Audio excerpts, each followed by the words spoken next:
Hello नमस्कार मेरे प्यारे दोस्तों, आप सभी का स्वागत है टारगेट क्लासेज कोटा में। आज हम आ चुके हैं रीट मुख्य परीक्षा के लिए। हम पढ़ने जा रहे हैं राजस्थान जीके प्लस, जो सामान्य ज्ञान दे रखा है आपका 80 अंक प्लस 50 अंक बराबर 130 अंक। ये ब्रह्मास्त्र 3 है। इससे पहले 2 क्लासें हो चुकी है और हर क्लास बेहद इंपॉर्टेंट है, तो हर एक क्लास को लीजिएगा।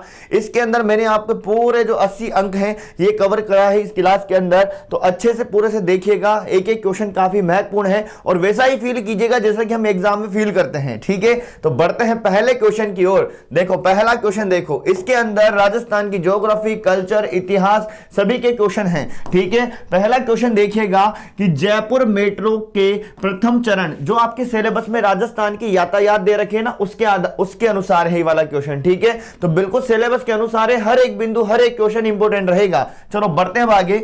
जयपुर मेट्रो के प्रथम चरण का शिलान्यास 24 फरवरी 2011 को किया गया है। क्वेश्चन को पहले अच्छे से पढ़ो। ठीक है, 24 फरवरी 2011 को किया गया है शिलान्यास। तो बताओ जयपुर मेट्रो के प्रथम चरण का संचालन मानसरोवर से चांदन पोल के तक कब प्रारंभ किया गया था।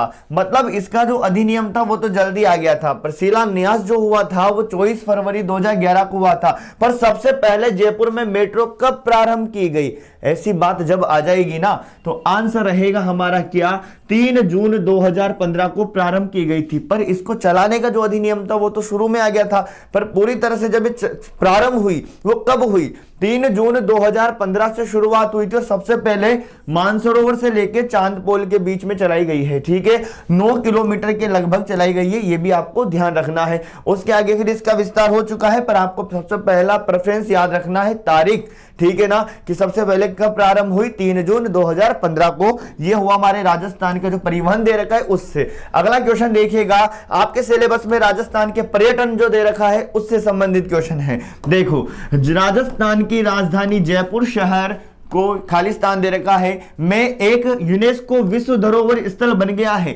मतलब भारत के शहरों में अहमदाबाद के बाद राजस्थान का जो शहर है जयपुर, ये क्या बन गया है, यूनेस्को की विश्व धरोहर स्थल बन गया है। अब क्वेश्चन ये है कि जयपुर को कब शामिल किया गया था, यूनेस्को की विश्व धरोहर स्थल के अंदर जयपुर को कब शामिल किया, ये बताना इसके अनुसार। बिल्कुल क्वेश्चन जरूर इजी लग सकता है देखो, पर जब ऑप्शन भरने की बारी आती है ना, वैसा फील कीजिए, तब पता लगता है कि क्वेश्चन लेवल का है या मॉडरेट लेवल का है या लो लेवल का है।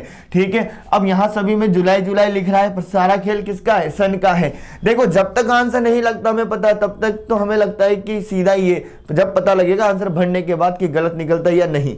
देखो जुलाई 2019 में, ध्यान रखना, जयपुर शहर को जुलाई 2019 में एक यूनेस्को विश्व धरोहर स्थल बन गया था। ध्यान रखना ये वाला सन काफी महत्वपूर्ण है मेरे प्यारे दोस्तों। ये हमारे हुआ पर्यटन वाले टॉपिक से। अगला क्वेश्चन है जनगणना से। आपके दे रखा है मेरे प्यारे दोस्तों सिलेबस में जनगणना, तो उसके आधार पे बार बार सिलेबस का नाम क्यों ले रहा हूं, ताकि हमें पढ़ते वक्त याद रहे कि किस किस बिंदु को हम कवर कर रहे हैं। देखो 2011 की जनगणना के संबंध में कौन सा कथन सही मत ढूंढने लग जाना, पूरा पढ़ना, सही नहीं है। ठीक है ना, ध्यान रखना 2011 की जनगणना के संबंध में कौन सा कथन सही नहीं दे रखा है, यह पता लगाना है। तो एक एक कथन पढ़ेंगे हम। देखो जनगणना 2011 के अनुसार राजस्थान में 0 से 6 आयु वर्ग का लिंगानुपात 888 है, 888। मतलब हमारे राजस्थान का जो बाल लिंगानुपात है ना 0 से 6 आयु वर्ग वाला, वो कितना है, 888 है या नहीं, वो तो आगे जानेंगे अभी हम। ठीक है, तो 888। उसके बाद हम बात करें राजस्थान में सर्वाधिक है ना, ये देखो इसको काट देता हूं, सर्वाधिक व न्यूनतम बाल लिंगानुपात क्रमशः का मतलब है कि सर्वाधिक वाला पहले आएगा बांसवाड़ा और न्यूनतम वाला कौन सा है, झुंझुनू। क्या ये सही है क्या, बिल्कुल ये बात भी सत्य है। और क्वेश्चन भी आपको याद करके जाना है, हर एक क्वेश्चन बन रहा है इसके अंदर। क्वेश्चन कैसा बन रहा है सर, देखो राजस्थान में सर्वाधिक बाल लिंगानुपात किस जिले का है, बांसवाड़ा का। किसका है, बांसवाड़ा का। न्यूनतम बाल लिंगानुपात किसका है, झुंझुनू का है। हो गया ना 2 क्वेश्चन। फिर देखो राजस्थान में 2011 की जनगणना के अनुसार राजस्थान का बाल लिंगानुपात कितना है, 888 है ना। फिर देखो आगे, जनगणना 2011 में बाल लिंगानुपात में 21 की तीव्र वृद्धि हुई है, मतलब 21 अंकों की क्या हुई है, तीव्र वृद्धि हुई है, ये आपको पता लगाना है। फिर देखो, राजस्थान में 2011 में महिला साक्षरता दर 52.66% है, ये भी कथन सत्य है, ये भी कथन सत्य है, ये भी कथन सत्य है, पर ये वाला कथन सत्य नहीं है, सी वाला, कि जनगणना 2011 में बाल लिंगानुपात में 21 की वृद्धि दर्ज हुई है, क्या ये गलत बात है, क्योंकि सुनना बात को अच्छे से, 2001 की जो जनगणना थी ना, उसमें हमारा लिंगानुपात 909 था। कितना था? बाल लिंगानुपात 909। अब 2011 में कितना हो गया है? 888 हो गया। तो बताओ बड़ा की घटा? ये तो घट गया ना, घट गया, तो ये तीव्र वृद्धि कहां हुई? ये तो तीव्र कमी हुई। तो ये वाला कथन क्या हो गया है? गलत हो गया है मेरे प्यारे दोस्तों, ठीक है ना। आई होगी बात अच्छे से समझ में। अगला क्वेश्चन देखो, ये जो खनिज का क्वेश्चन है आपके सिलेबस के अकॉर्डिंग, खनिज से, ज्योग्राफी वाले पार्ट से। देखो आगे, राजस्थान में सोने की खोज का है ना, गोल्ड, सोने की खोज का कार्य किस स्थान से संबंधित? फटाफट आनंदपुरा, भूख या जगतपुरा मत लगा देना। क्वेश्चन क्या कह रहा है कि सोने की खोज का कार्य किस स्थान से संबंधित नहीं है, ये बताना है। देखो, आनंदपुरा भूकिया जो है बांसवाड़ा में, ये तो बड़ा प्रसिद्ध है, ये तो बड़ा प्रसिद्ध है किसके लिए? सोने की खदानों के लिए। तिमारन माता भी किसके लिए संबंधित है? सोने की खोज के कार्य के लिए संबंधित है, यह भी बांसवाड़ा से ही संबंधित है। उसके बाद बात करें धनोटा है झुंझुनू के अंदर, कहां पर है? झुंझुनू में है, यहां पे भी सोने की खोज का कार्य है, ध्यान रखना। ये अक्का वाली जो दे रखा है ना, यहां पर सोने के कार्य से संबंधित नहीं है, ये झुंझुनू के अंदर है, और ये तांबे से संबंधित है। किससे संबंधित है? तांबे से। तो ये वाला ऑप्शन हट जाएगा, ठीक है। आई बात समझ में? चलो आगे बढ़ते हैं। अगला क्वेश्चन है क्वेश्चन संख्या 5। देखो, अगला जो क्वेश्चन दिया है, ये दिया आपके कृषि जलवायु प्रदेश, जलवायु भी काउंट हो गया, कृषि भी काउंट हो गया। देखो, राजस्थान के अंदर मैंने आपको बार बार बताया है कि आपसे पूछा जाए कि राजस्थान के अंदर कृषि जलवायु जोन, कृषि जलवायु खंड कितने हैं? 10 हैं। कितने हैं? 10। सबसे बड़ा कृषि जलवायु प्रदेश आंशिक सिंचित क्षेत्र वाला है। सबसे छोटा कृषि जलवायु प्रदेश आपको बताया था मैंने, 4th बी है। कौन सा है? 4th बी है। और उस 4th बी का नाम क्या है? ये वाला आर्द्र दक्षिणी मैदानी कृषि जलवायु प्रदेश, ये सबसे छोटा है मेरे प्यारे दोस्तों। राजस्थान के 10 कृषि जलवायु प्रदेशों में से ये आर्द्र दक्षिणी मैदानी कृषि जलवायु जो प्रदेश है, ये राजस्थान का छोटा जलवायु प्रदेश है, कृषि जलवायु प्रदेश। क्वेश्चन क्या कह रहा है? राजस्थान के आर्द्र दक्षिणी मैदानी कृषि जलवायु प्रदेश में कौन सा जिला सम्मिलित नहीं है? तो इस आर्द्र दक्षिणी मैदानी कृषि के अंदर डूंगरपुर भी सम्मिलित है, बांसवाड़ा भी सम्मिलित है, उपरोक्त सभी तो होगा नहीं, तो कोटा वाला सम्मिलित नहीं है। कौन सा वाला सम्मिलित नहीं है मेरा प्यारे दोस्तों?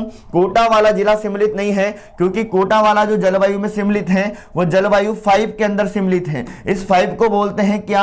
आर्द्र दक्षिणी पूर्वी। क्या बोलते हैं? आर्द्र दक्षिणी पूर्वी वाला क्षेत्र बोलते हैं। तो कोटा उसके अंदर आता है, तो इस चीज का जरूर ध्यान रखना। सबसे महत्वपूर्ण क्वेश्चन है। 3 कृषि जलवायु प्रदेश कितने हैं? 10 हैं। सबसे बड़ा का नाम क्या है? आंशिक सिंचित क्षेत्र वाला, मैंने बताया था आपको। सबसे छोटा आर्द्र दक्षिणी मैदान, और इसको बोलते हैं 4th बी के नाम से, ठीक है।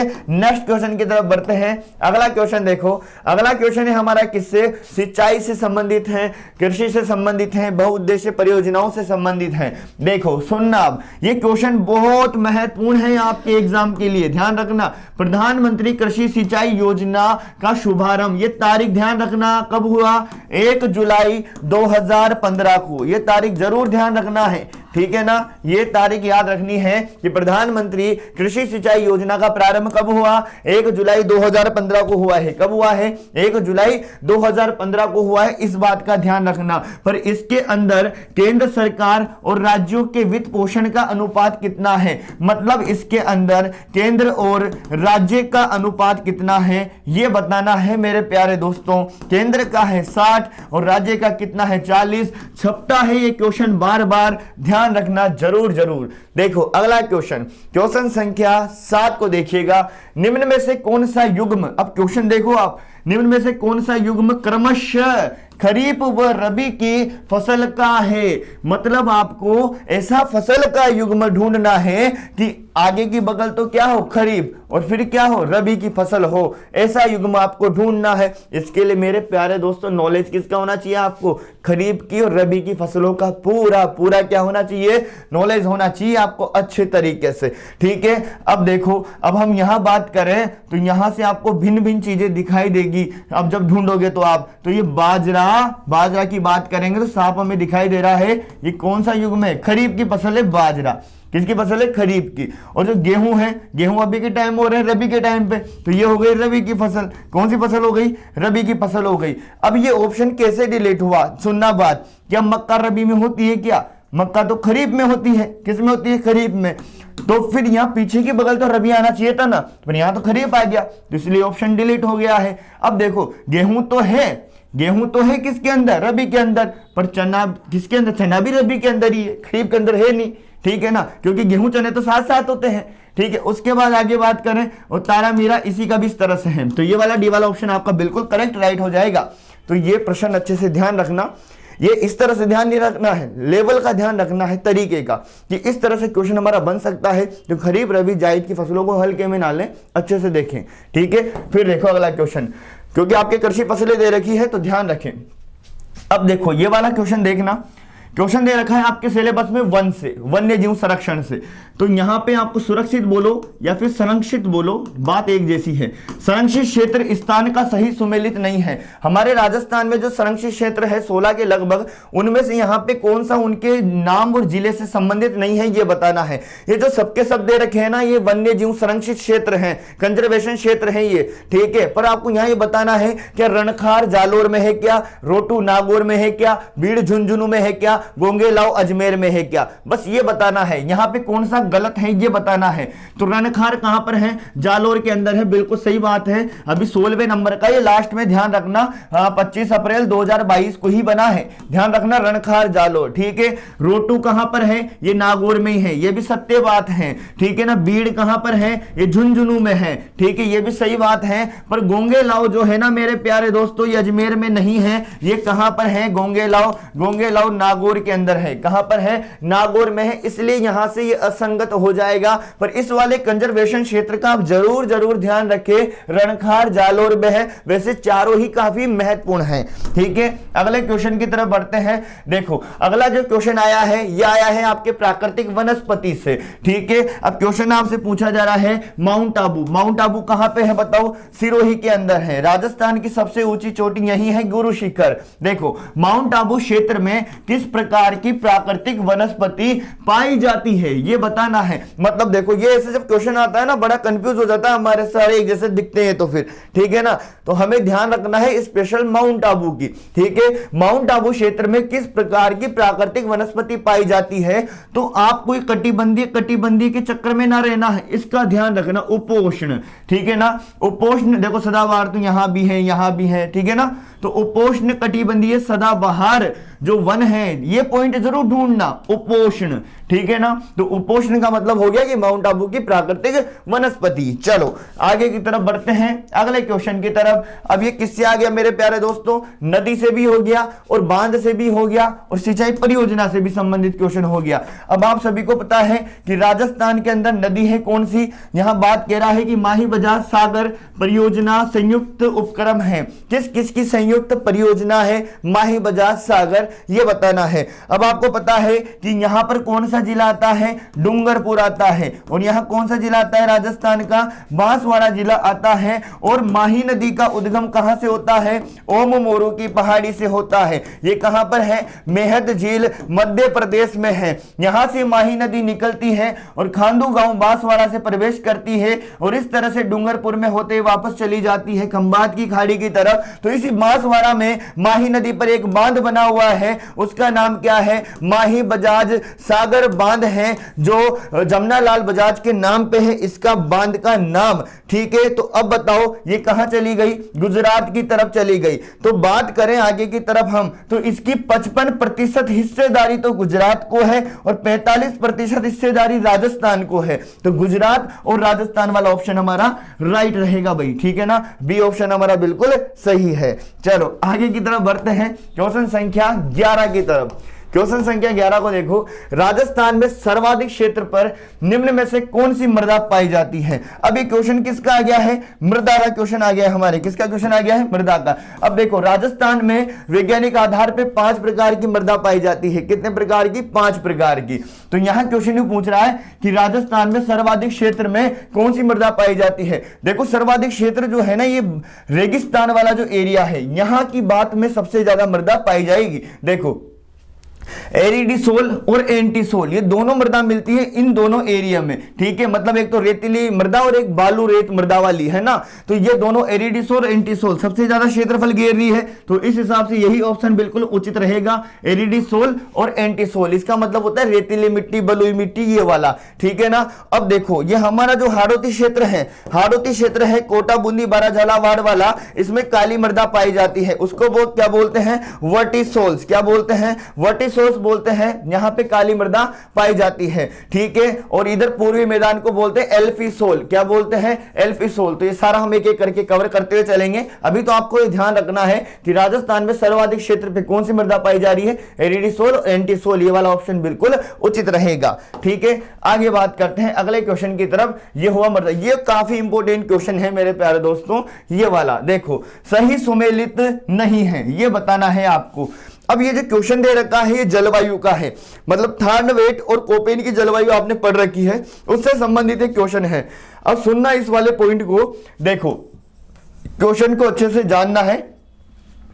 अब यहां पर कह रहा है कि EAD जलवायु प्रदेश पूर्वी मैदानी से संबंधित है क्या, DBW जलवायु प्रदेश उत्तरी राजस्थान से संबंधित है क्या। देखो ये वाला जो पॉइंट है ये संबंधित है DB और W से, ठीक है यहां तक। तो इसके बाद आपसे बोला गया है कि DA और W, अब DAW की बात करी है मध्य राजस्थान की, तो ये भी सही है, ठीक है। उसके बाद CAW जलवायु प्रदेश, ये दक्षिणी वाले क्षेत्र से है, किसे, दक्षिणी पूर्वी राजस्थान से। तो ये सही सुमेलित है सबके सब, पर ये वाला ऑप्शन यहां पे सही सुमेलित नहीं है, क्योंकि EAD जलवायु प्रदेश जो बताया है पूर्वी राजस्थान का नहीं बताया है मेरे प्यारे दोस्तों, पश्चिमी राजस्थान का बताया है। यहां क्या होना चाहिए था, पश्चिमी राजस्थान होना चाहिए था, इसलिए ऑप्शन गलत हो गया है। मतलब ये काफी अच्छे से पढ़ने हैं आपको, कोपेन, थॉर्नवेट वगैरह, ठीक है, ध्यान रखना, तभी अच्छे से राइट कर पाओगे इस क्वेश्चन को, ठीक है। अगले क्वेश्चन पे आते हैं।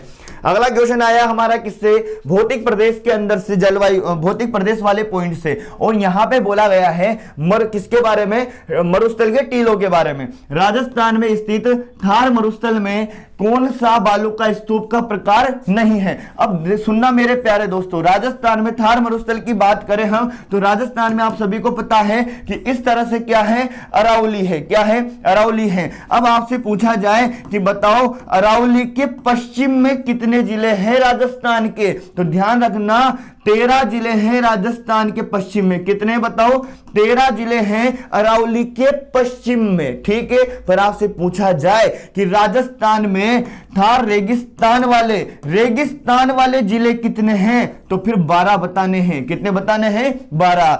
देखो दोनों आंसर अलग अलग हैं। अरावली के पश्चिम में कितने जिले हैं, 13। रेगिस्तान वाले कितने हैं, 12। फिर सर एक कम क्यों हुआ, एक कम इसलिए हुआ क्योंकि यहां पे सिरोही भी आ रहा है इधर की बगल, अरावली के पश्चिम में सिरोही भी है। अरावली के पश्चिम में तो है पर रेगिस्तान में नहीं है, इस चीज का ध्यान रखना। इस वजह से रेगिस्तान में 12 रह जाते हैं और अरावली के पश्चिम में 13 हो जाते हैं। अब देखो क्वेश्चन क्या कह रहा है, क्वेश्चन को समझो आप। तो अब यहां बात चल रही किसकी, रेगिस्तान की बात चल रही है, बालू का स्तूप की बात चल रही है। अब हमारे रेगिस्तान में क्या होता है, देखो यहां पर होता यह है कि बालू का स्तूप पाए जाते हैं। बालू का स्तूप पाए जाते हैं इस तरीके से, ठीक है। ये होते हैं धोरे या धरियन, इनको क्या बोलते हैं, इनको बोलते हैं धोरे। क्या बोलते हैं, धोरे। और इन्हीं को क्या बोला जाता है, धरियन के नाम से भी जाना जाता है। जब इनके बीच में जब पानी भर जाता है इस तरह से, तो इस तरह से पानी भरने के बाद में यहां पर पलाया झीलों का निर्माण हो जाता है। प्याला झीलों का क्या हो जाता है, पलाया झीलों का क्या हो जाता है बताओ, निर्माण हो जाता होता है और ये कैसी झीलें होती हैं, अस्थायी झील होती है और इनका विस्तार कहाँ मिलता है, जैसलमेर की तरफ होता है। पर जब टीले क्या होते हैं, ऐसे अर्धचंद्राकार होते हैं, तो इन अर्धचंद्राकार रेत के टीलों को क्या बोला जाता है, बरखान बोला जाता है। क्या बोला जाता है, बरखान। तो देखो थार रेगिस्तान मरुस्थल में कौन सा बालू का स्तूप का प्रकार नहीं है, तो देखो पैराबोलिक प्रकार के भी बनते हैं, तारा प्रकार के बनते हैं। बरखान तो बोलते हैं अर्धचंद्राकार रेत के टीले को, पर थली नहीं होता है, ये बालू का स्तूप का प्रकार नहीं है मेरे प्यारे दोस्तों, ये जरूर ध्यान रखना है। फिर आगे बात करते हैं अगले क्वेश्चन की तरफ। ये अगला क्वेश्चन है हमारे राजस्थान की कला संस्कृति से, लोक नाट्य से।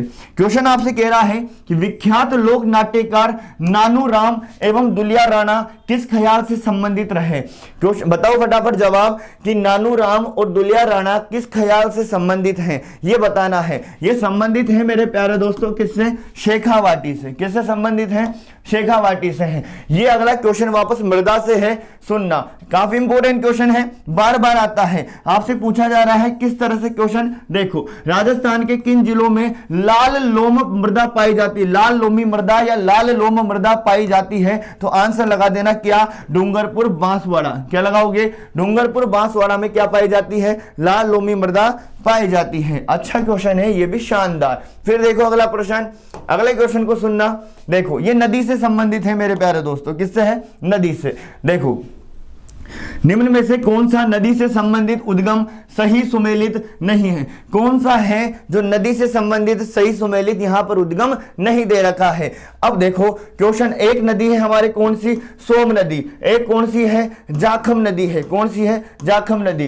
सोम नदी का उद्गम होता है बीछामेड़ा की पहाड़ियों से। कहां से होता है, बीछामेड़ा की पहाड़ियों से होता है, ये जरूर ध्यान रखना। बीछामेड़ा की पहाड़ियां उदयपुर के अंदर हैं। और बात करें जाखम नदी का उद्गम, तो जाखम नदी का उद्गम भंवर माता की पहाड़ियां छोटी सादड़ी से। कहां से होता है, छोटी सादड़ी प्रतापगढ़ से होता है। जब ये नदी तो निकलते बीछामेड़ा की पहाड़ियों से और ये नदी निकलती है भंवर माता की पहाड़ियां छोटी सादड़ी से, और ये तीनों नदियां, और एक नदी आपको पढ़ाई थी मैंने माही नदी, इस तरह से। ये कौन सी है, माही नदी। तो ये त्रिवेणी संगम हो जाता है सोम माही जाखम का। कहां पर, बेणेश्वर में। कहां पर होता है, बेणेश्वर धाम। और बेणेश्वर धाम कहां पे है, नवाटपुरा गांव डूंगरपुर के वहां पर। और यहां पे मेला कब लगता है, माघ पूर्णिमा को यहां पर आदिवासियों का कुंभ भी बढ़ता है। इस चीज का भी आपको जरूर ध्यान रखना है। और यहां पर उदयपुर में सोम नदी के किनारे क्या है, सोम कागदर परियोजना भी है। कौन सी है, सोम कागदर परियोजना भी है। और जाखम बांध, जाखम नदी पर एक बांध बना हुआ है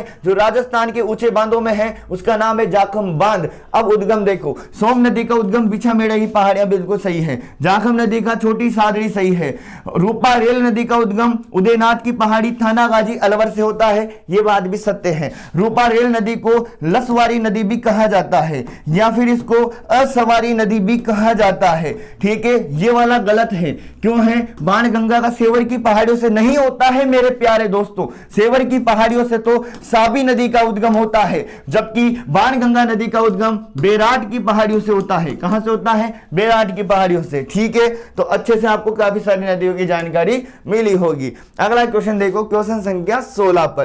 क्लास को शेयर जरूर कीजिएगा, ठीक है ना, खुद ही देखते रहते औरों को भी शेयर करना चाहिए क्लास को। देखो आगे बढ़ते हैं, निम्न में से कौन सा सही नहीं है भाई, कौन सा सही नहीं है। राजस्थान की कला संस्कृति से संबंधित क्वेश्चन है, क्वेश्चन को अच्छे से पढ़ना है। ये क्लास आपको इंपोर्टेंट क्वेश्चन के साथ साथ टेस्ट और अच्छे से पढ़ना भी सिखाएगी, तो इस चीज को जरूर ध्यान रखें। देखो अलखिया संप्रदाय की स्थापना लालगिरी ने की थी, बिल्कुल सत्य बात है। राजस्थान में 13 पंथ के प्रवर्तक भीकन जी हैं, ये भी सत्य बात है। और हर एक क्वेश्चन महत्वपूर्ण, इसमें से याद कर लेना, याद नहीं है तो, ठीक है ना। अलखिया संप्रदाय की स्थापना लालगिरी ने की थी, बिल्कुल सत्य बात है। 13 पंथ के प्रवर्तक भीकन जी हैं। दाऊदी बोहरा समुदाय का प्रमुख उपासक स्थल गलियाकोट बांसवाड़ा नहीं, डूंगरपुर आएगा। यहाँ पर क्या आएगा, डूंगरपुर। देखो कितनी छोटी सी मिस्टेक है, ठीक है ना। तो इस चीजों का जरूर ध्यान रखना है। बाद में तो लगेगा कितना सीधा क्वेश्चन पूछा है, पर वहां तो दिखा ही नहीं बांसवाड़ा, तो फिर वहां तो गड़बड़ होगी ना, इस तरह से। तो दाऊदी बोहरा समुदाय का प्रमुख उपासक स्थल गलियाकोट डूंगरपुर में, बांसवाड़ा में नहीं है, तो यहाँ पे एक गलती दे रखी है। जोधपुर में महामंदिर है, और ये किससे संबंधित है, नाथ संप्रदाय से, यह भी सत्य बात है। बस ये वाली है जो गलत बात है, अगर डूंगरपुर लिख दें तो यह भी सत्य बात हो जाएगी। ठीक है, चलो आगे बढ़ते हैं। अगले क्वेश्चन पे आते हैं, क्वेश्चन संख्या 17। क्वेश्चन संख्या 17 राजस्थान के लोक देवता से है, और राजस्थान के लोक देवता की बात करें तो देवनारायण जी से संबंधित हैं, जो राजस्थान के एकमात्र लोक देवता हैं जिन पे क्या डाक टिकट भी जारी हुआ था। तो देखो आसीन भीलवाड़ा से संबंधित है, बिल्कुल सही बात है, आसीन भीलवाड़ा से संबंधित इनका स्थान है, जन्म हुआ था। जोधपुरिया गांव टोंक के अंदर भी इनका मुख्य मंदिर है, ठीक है। देवमाली पुष्कर में भी इनका क्या है, मंदिर है, और समदड़ी बाड़मेर में इनका मंदिर नहीं है। ऐसे तो पूछा है कहां पर मंदिर नहीं है, क्योंकि समदड़ी बाड़मेर में तो किनका मंदिर है, संत पीपा जी का मंदिर है। किनका मंदिर है, संत पीपा जी का मंदिर है। जबकि संत पीपा जी की छतरी की बात करें तो गागरोन के किले में है। कहां पे है बताओ, गागरोन के किले में है, और ये गागरोन का किला जलदुर्ग के नाम से भी जाना जाता है। ये जलदुर्ग एक तरफ तो है काली सींध नदी और एक तरफ है आहू नदी, और जो जल दुर्ग होते हैं इन दुर्ग को ओदक दुर्ग भी कहा जाता है। क्या कहा जाता है, ओदक दुर्ग के नाम से भी जाना जाता है। समदड़ी बाड़मेर में संत पीपा जी का मंदिर है, जबकि छतरी इनकी गागरोन के किले में है, ध्यान रखना। और संत पीपा जी की जो गुफा है टोडा राय सिंह कस्बा टोंक के अंदर है। देखो तीनों स्थान अलग अलग हैं। और तिलवाड़ा में क्या लगता है, मल्लीनाथ पशु मेला लगता है तिलवाड़ा बाड़मेर में। चलो नेक्स्ट पे बढ़ते हैं, क्वेश्चन संख्या 18। ये भी किससे हैं, लोक देवता से हैं, साथ में उनकी पत्नी से भी हैं, है ना। क्वेश्चन देखो, किस लोक देवता की पत्नी सती नहीं हुई, ठीक है ना। कौन से लोक देवता हैं इनमें से जिनकी पत्नी सती नहीं हुई। बाकी 3 लोक देवता ऐसे हैं यहां पर जिनकी पत्नी क्या हुई, सती हुई, ठीक है। देखो अब हम बात करें गोगा जी की। गोगा जी को जाहर पीर के नाम से भी जाना जाता है, ध्यान रखना, सांपों से संबंधित देवता है। गोगा जी का जन्म कहां पे हुआ था बताओ, ये बताना है, ददेवरा चूरू में हुआ है। तेजा जी का संबंध भी किससे है बताओ, ये भी सांपों के देवता है, धोलिया वीर के नाम से भी जाना जाता है, और इनकी पत्नी भी सती हुई थी, ठीक है। बाबू जी का जन्म कहां पे हुआ, कोलोमंड फलादी जोधपुर में हुआ है, और ये किनके देवता है, ऊंटों के देवता भी हैं। किनके हैं, ऊंटों के देवता भी हैं। पर हड़बू जी जो हैं, ध्यान रखना है, बेंगटी गांव फलोदी जोधपुर से संबंधित है हड़बू जी, पर इनकी पत्नी सती नहीं हुई थी, तो यह असंगत हो जाएगा, ठीक है। आगे बढ़ते हैं नेक्स्ट क्वेश्चन की तरफ। अगला क्वेश्चन देखते हैं भाई, अगला क्वेश्चन है मेले से संबंधित। कौन सा मेला है राजस्थान में जो 3 बार आयोजित होता है एक वर्ष में, कितनी बार, 3 बार। देखो करणी माता का मेला देशनोक बीकानेर में लगता है, दोनों नवरात्रा में होता है 2 बार, ठीक है। जीण माता का मंदिर कहां पे है, रेवासा सीकर में है। कहां पे है बताओ, रेवासा सीकर में है मेला 2 बार, ठीक है। दधीमती माता का मंदिर कहां पे है, गोट मांगलोद में। कहां पर है, गोट मांगलोद, और ये कहां पर है, नागौर के अंदर है, ठीक है ना। पर वीरात्रा माता का जो मेला है ये 3 बार आयोजित होता है। कितनी बार, 3 बार आयोजित होता है। मंदिर कहां पे है, बाड़मेर के अंदर है, भोपों की देवी है, ठीक है। आगे बात करें नेक्स्ट क्वेश्चन की तरफ। देखो अगला क्वेश्चन है किससे, त्योहारों से। किससे संबंधित है मेरे प्यारे दोस्तों, अगला क्वेश्चन है आपका त्योहारों से संबंधित है। अब ये त्योहार क्रम से जमाने आपको देखो, ठीक है ना। गणगौर, शीतलाष्टमी, कजली तीज, करवा चौथ, ये कब आते हैं इसके अनुसार आपको देखना है। तो एक वर्ष में आने वाले निम्नलिखित त्योहारों को प्रारंभ से अंत में जमाना है। अब इनकी तिथियां आपको याद होनी चाहिए। गणगौर कब मनाई जाती है, देखो ये मनाई जाती है चैत्र शुक्ल तृतीया को। कब मनाई जाती है, चैत्र शुक्ल तृतीया को। शीतलाष्टमी मनाई जाती है चैत्र कृष्ण अष्टमी को, ठीक है। कजली तीज कब मनाई जाती है, ये मनाई जाती है भाद्रपद के महीने में, ठीक है ना। भाद्रपद कृष्ण तृतीया को बड़ी तीज भी कहते हैं इसको। और करवा चौथ कब मनाते हैं, कार्तिक कृष्ण चतुर्थी के दिन, मतलब कार्तिक के महीने में। अब देखो आपको जमाना है, अब इस हिसाब से तो सबसे पहले क्या आनी चाहिए, शीतलाष्टमी आनी चाहिए। तो बी सबसे पहले आना चाहिए, बी। तो यहाँ बी नहीं आया, यहाँ बी नहीं आया, बी यहाँ भी आया और यहाँ भी आया, ठीक है। फिर देखो शीतलाष्टमी के बाद क्या मनानी चाहिए, गणगौर। तो ए ऑप्शन आना चाहिए बाद में, ए यहां भी आया और यहां भी आया।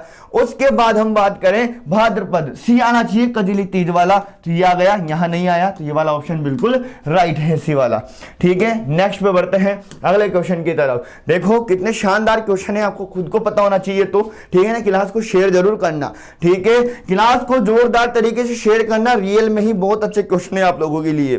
देखो राजस्थान में पोमचा एक प्रकार की क्या है, क्वेश्चन आ जाता है पोमचा क्या है, ध्यान रखना।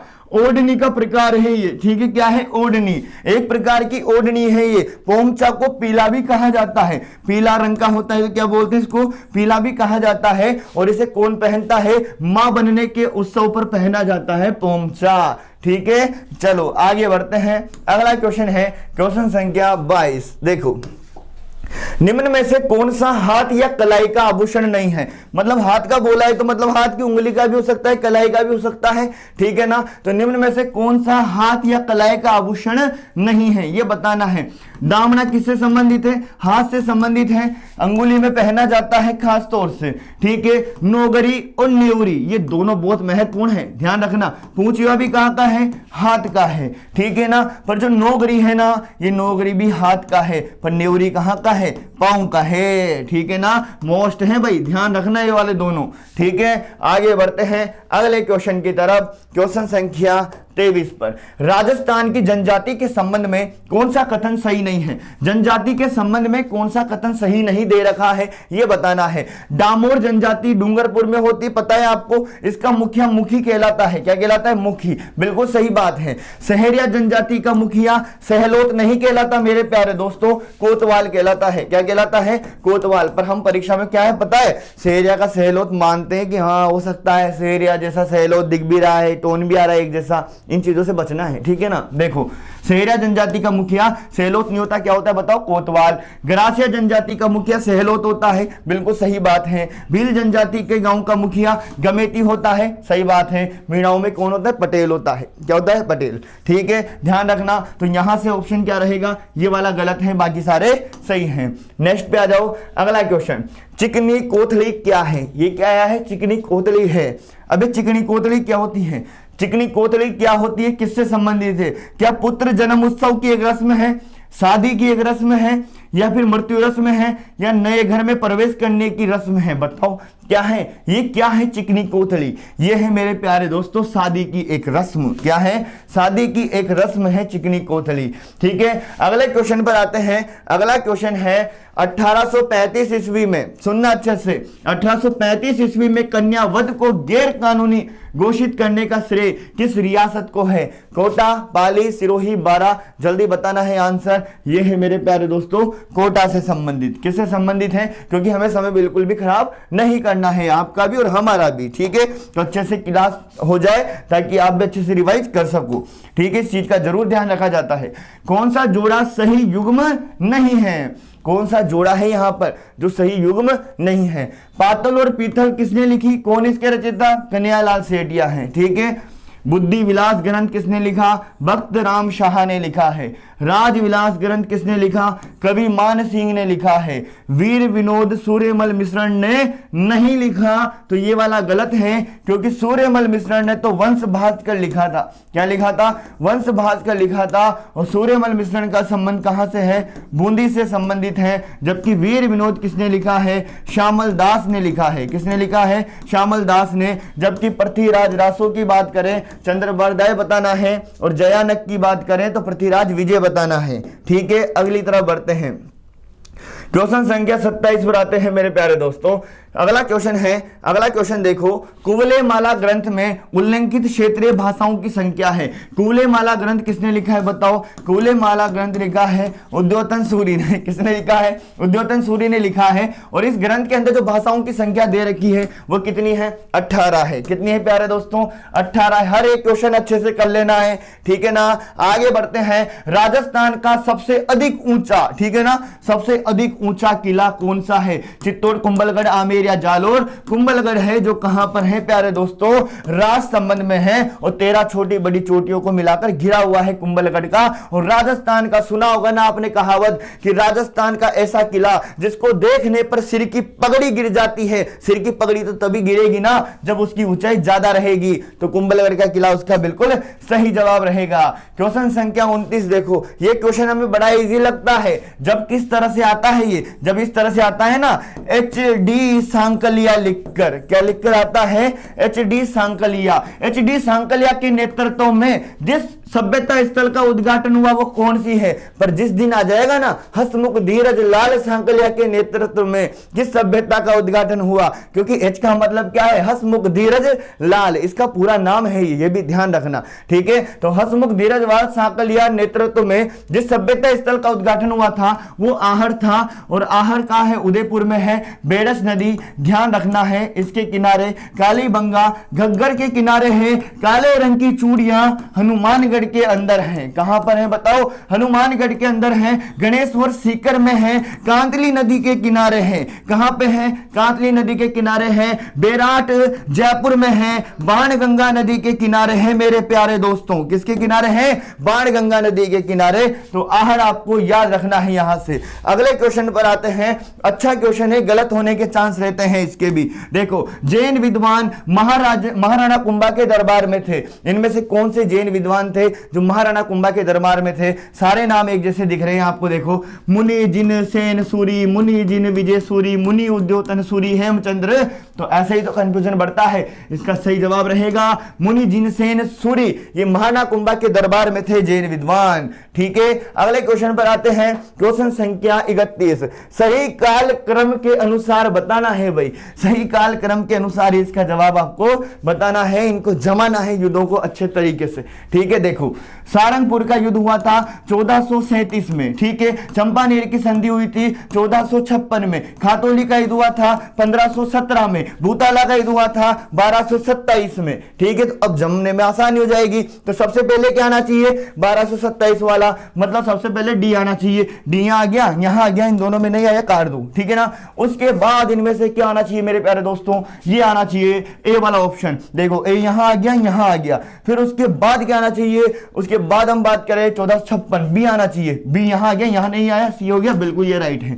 ठीक है, चलो आगे बढ़ते हैं अगले क्वेश्चन की तरफ। क्वेश्चन संख्या 32 को देखिएगा। छत्रपति शिवाजी को, क्वेश्चन कह रहा है छत्रपति शिवाजी को पुरंदर की संधि, क्वेश्चन आया कि पुरंदर की संधि कब हुई थी? तो 1665 में हुई थी। जून 1665 में पुरंदर की संधि हुई थी। पुरंदर की संधि करने हेतु विवश करने वाला शासक कौन था? कौन था भाई विवश करने वाला शासक? मिर्जा राजा जयसिंह था। और मिर्जा राजा जयसिंह को मिर्जा की उपाधि किसने दी थी? शाहजहां ने दी थी। किसने दी थी प्यारे दोस्तों? शाहजहां ने दी थी। अगले क्वेश्चन पे बढ़े। क्वेश्चन संख्या 33। देखो, क्वेश्चन संख्या 33 इतिहास वाला पॉइंट चल रहा है। ये मारवाड़ से संबंधित। राजस्थान में साहेबा का युद्ध किस वर्ष लड़ा गया था? तो साहेबा का युद्ध लड़ा गया था 1541-42 में लड़ा गया था। जबकि 1544 में लड़ा गया था कौन सा? गिरी सुमेल का युद्ध लड़ा गया था। कौन सा? गिरी सुमेल का युद्ध लड़ा गया था। क्लास को सुनना भी है, याद इसी से रहेगा। ठीक है, उसके बाद देखो, इजारा जाना जाता है। अभी इजारा क्या है? इजारा जाना जाता है भूमि मूल्यांकन के लिए, मुद्रा परिवर्तन के लिए, राजस्व की ठेका प्रणाली के लिए। ये राइट है। ठीक है, राजस्व की ठेका प्रणाली के लिए। नेक्स्ट क्वेश्चन देखिएगा, क्वेश्चन संख्या 35। देखो, काफी महत्वपूर्ण क्वेश्चन है, बनने के चांस हैं। देखो, राजपुताना की निम्न रियासतें 1817-18 ईस्वी में ईस्ट इंडिया कंपनी के साथ संधि पर हस्ताक्षर किए। मतलब जो 1818 में अंग्रेजों से जो ईस्ट इंडिया कंपनी के जो हस्ताक्षर हुए थे, उनमें क्रम बताना है इनका कि पहले किसने किया, उसके बाद किसने किया। तो देखो, पहले तो इनमें से करौली ने किया है। ठीक है ना। उसके बाद इसमें बात करें कोटा ने, फिर उसके बाद जोधपुर ने किया, उसके बाद उदयपुर ने। तो ये क्रम बिल्कुल सही दे रखा है। तो इस हिसाब से आंसर क्या होना चाहिए? ए, बी, सी और डी वाला होना चाहिए, जो ये बिल्कुल सटीक बैठ रहा है। तो इसके हिसाब से करौली, फिर कोटा, फिर जोधपुर, फिर उदयपुर आ जाएगा। तो ये कालक्रम भी आप याद करके जाएं। करौली और कोटा के बीच में टोंक भी आता है, पर ऑप्शन में तो दे ही नहीं रखा है, तो कोई दिक्कत नहीं है। आपको तो क्रम इसी के अनुसार बताना है। फिर देखो, क्वेश्चन संख्या 36 को देखिएगा। ये राजस्थान की प्रजामंडल से है मेरे प्यारे दोस्तों। निम्न में से करौली प्रजामंडल से संबंधित नेता नहीं है। प्रश्न पूरा पढ़ना, ऐसे नहीं करौली प्रजामंडल त्रिलोकचंद माथुर लगा दो। ठीक है ना, फटाक से। क्यों? क्योंकि है तो सही, बनिया तो नहीं पूछा है ना। तो करौली प्रजामंडल से त्रिलोकचंद माथुर का नाम जरूर याद रखना। चिरंजी लाल शर्मा और कुंवर मदन सिंह, इन तीनों का संबंध कहां से है? इनका करौली प्रजामंडल से है। अबिन हरि और नैनू राम शर्मा का, इनका कोटा प्रजामंडल की तरफ से है। कहां से है? कोटा की तरफ से है। तो डी वाला हो जाएगा। अगला क्वेश्चन देखो, बहुत ही महत्वपूर्ण, शानदार, जानदार क्वेश्चन है। कौन सा है? तमिसो कांड का संबंध कहां से है? तमिसो कांड का संबंध है धौलपुर प्रजामंडल से। कहां से है बताओ? धौलपुर प्रजामंडल की तरफ से है। और ध्यान रखना, तमिसो कांड के अंदर कौन कौन शहीद हुए थे, इनके नाम जरूर याद रखना। एक नाम तो है छतर सिंह और एक नाम है पंचम सिंह। ये दोनों नाम बहुत महत्वपूर्ण है। क्वेश्चन आएगा कि छतर सिंह और पंचम सिंह का संबंध कहां से है? धौलपुर से है। कौन से कांड से संबंधित है? तमिसो कांड से संबंधित है। और ये तमिसो कांड 11 अप्रैल 1947 में हुआ है। कब हुआ है? 11 अप्रैल 1947 में हुआ है मेरे प्यारे दोस्तों। ठीक है ना। अगले क्वेश्चन की तरफ बढ़ते हैं। क्वेश्चन संख्या 38 को देखो। कौन सा सही विकल्प नहीं है? कौन सा सही विकल्प नहीं दे रखा है? आपको यह बताना है कि कौन सा सही विकल्प नहीं है। कौन सी गलत बात है यहां, मतलब कौन सा सही विकल्प नहीं है, यह ढूंढना है। गोविंद गुरु ने संप सभा की स्थापना करी। ध्यान रखना, संप सभा की स्थापना गोविंद गुरु ने करी है, 1883 में करी है। बिल्कुल सत्य बात है। गोविंद गुरु का जन्म बंजारा परिवार में बेरसा डूंगरपुर में हुआ है। सत्य बात है। ठीक है। 1930 ईस्वी में संप सभा का पहला अधिवेशन हुआ था। बिल्कुल सही बात है। 1910 ईस्वी में संप सभा ने अपनी 23 मांगे सरकार के सामने रखी। मांगे तो रखी थी पर 23 नहीं मेरे प्यारे दोस्तों, 33 मांगे रखी थी। कितनी रखी थी? 33 मांगे रखी थी। तो इस वजह से वाला ऑप्शन गलत हो जाएगा। ठीक है। नेक्स्ट क्वेश्चन पर आते हैं। क्वेश्चन संख्या 39 को देखिएगा। ये मीणा जनजाति आंदोलन से संबंधित क्वेश्चन है, काफी महत्वपूर्ण है, इंपोर्टेंट क्वेश्चन है भाई। मीणा जनजाति आंदोलन से कौन सा कथन सही नहीं है, ये बताना है। देखो, ये जो मीणा जनजाति आंदोलन से संबंधित जो अधिनियम आया था, आपराधिक जनजाति अधिनियम के नाम से 1924 ईस्वी में पारित किया गया था। ये कब किया गया था? 1924 में। ये चारों सन इतने शानदार है कि क्वेश्चन बहुत इंपॉर्टेंट बनता है यहां से, तो ध्यान रखना। 1924 में क्या हुआ है? अधिनियम पारित हुआ है, आपराधिक जनजाति अधिनियम 1924 में। ठीक है। फिर बाद में क्या कंफ्यूज हो जाएंगे क्योंकि चारों ऑप्शन में आएंगे तब, तो ध्यान रखना। जयराम पेशा अधिनियम किससे संबंधित है? मीणा जनजाति से। ठीक है। पर जयराम पेशा अधिनियम कब आया? 1930 ईस्वी में पारित हुआ है। कब हुआ है? 1930 ईस्वी में पारित हुआ है जयराम पेशा अधिनियम। फिर देखो, मीणा क्षेत्रीय महासभा का गठन, अलग जवाब आएगा। कब हुआ है? 1933 में। ठीक है। अब पूछा जाएगा कि मीणा क्षेत्रीय महासभा का गठन कब हुआ? 1933 में। यह भी सत्य बात है। जयपुर मीणा सुधार समिति का गठन 1942 में किया गया। यह गलत बात दे रखी है। जयपुर मीणा सुधार समिति का गठन 1942 में नहीं, 1944 में किया गया था। कब किया गया था? 1944 में। तो डी वाला ऑप्शन यहां से क्या हो जाएगा? गलत हो जाएगा। अगला लास्ट क्वेश्चन देखिएगा आज का, बेहद ही शानदार है। शुरू से लेकर लास्ट तक क्वेश्चन सारे ही बेहद है। क्लास को बार बार रिवाइज जरूर कर लेना, बार बार कह रहा हूं मैं, हेल्प जरूर जरूर मिलेगी आपको। ध्यान रखना। नानक जी भील तथा देवीलाल गुर्जर किससे संबंधित हैं? देखो, हेल्प किस तरह से मिलेगी? आपको 40 क्वेश्चन करवाए हैं और आपको 80 अंक जो बता रखे हैं वो पूरा सिलेबस है, ये 80 अंक वाला। ठीक है। नानक जी भील और देवीलाल गुर्जर का संबंध बिजोलिया से नहीं, बेगू से नहीं, अलवर से नहीं, डाबी हत्याकांड से है। डाबी का मतलब है बूंदी किसान आंदोलन से संबंधित है। नानक जी और देवीलाल गुर्जर संबंधित हैं। तो आपको पता है ये 40 क्वेश्चन मैंने करवाए आपके सिलेबस के अनुसार, ये है 80 अंक के। अब आपको लगे कि इस क्लास में समय तो 40-30 मिनट का ही हुआ है, पर इंपोर्टेंट बहुत है। शेयर जरूर कीजिएगा मेरे प्यारे दोस्तों। ठीक है ना। धन्यवाद। जोरदार तरीके से शेयर जरूर करना है। ठीक है। ईमानदारी से लाइक भी करना है अच्छा लगे तो। और ये वीडियो आप अभी देख रहे हो, कमेंट चल रहे हैं आपके, पर आपको कमेंट क्या है लास्ट में जब वीडियो खत्म हो गया ना पूरी तरह से, अब करना है ताकि वो परमानेंट दिखे सभी को और मैं भी उसको देख सकूं। ठीक है। धन्यवाद।